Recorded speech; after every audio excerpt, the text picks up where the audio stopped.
Let's kick things off with Amazon. It's the reason you stayed up until 3 a.m. reading reviews of paper clips.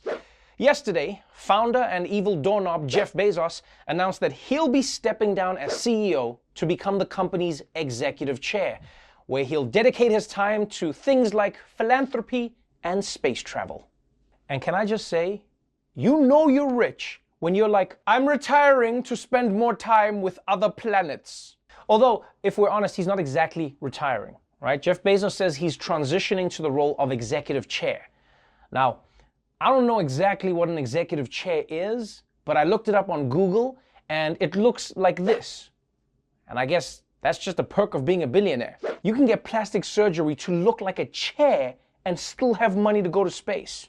I mean, whatever makes you happy, man. What? Oh, it's like it's a position. Either way, I just wanted to say congratulations to Jeff Bezos. I mean, what he created is a testament to the power of innovation and the simple dream of destroying bookstores. Now, in case you're worried, Jeff Bezos will be fine without having a steady income. I mean, sure, he's no longer the richest person in the world after being passed by future Batman villain Elon Musk, but he's still worth $184.6 billion. And he made that money the way any billionaire does. Hard work, smart investments, and mugging delivery guys. In other Amazon news, the e-commerce giant agreed to pay nearly $62 million to settle charges it skimmed tips for delivery drivers. The Federal Trade Commission says Amazon began pocketing some tips from customers to drivers between 2016 and 2019. The FTC says the e-commerce giant assured drivers who were part of the Amazon Flex program that they were still receiving all of their tips. No, I'm sorry guys, no. How rich do you have to be, huh? Amazon is worth $1 trillion, and still it's sneaking tips away from its drivers? Like, nah, man, no tip from that house either. I know it's crazy, right? But Amazon can't get away with this because they're not a real person. You see, if a real person got caught at a bar stealing tips from the table, there'd be a fight. And maybe that's actually what needs to happen. You know, if a company does something that would get a person's ass beat, then that company has to pick an executive to get his ass beat. Yeah, that way there'd be at least somebody at Amazon who would have said, no, guys, we're not stealing tips. I can't get thrown through another window, guys. So just appoint someone like that, you know? You can even give him a made-up title, like executive chair. Wait, so it's a real thing.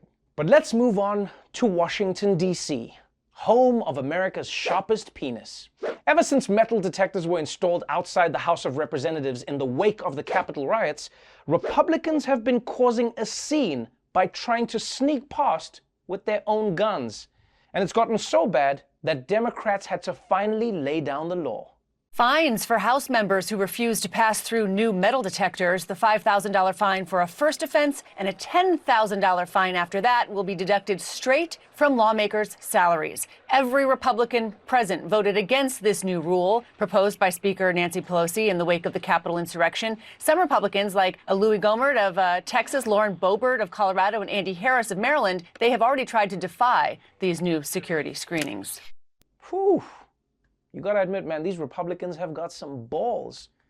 They're really out here like, I need my guns. This place is dangerous. Any minute now, I could incite another riot. Look, man, there is no reason that any member of Congress should need a gun on the floor of the House. None. Okay, maybe except Louis Gohmert.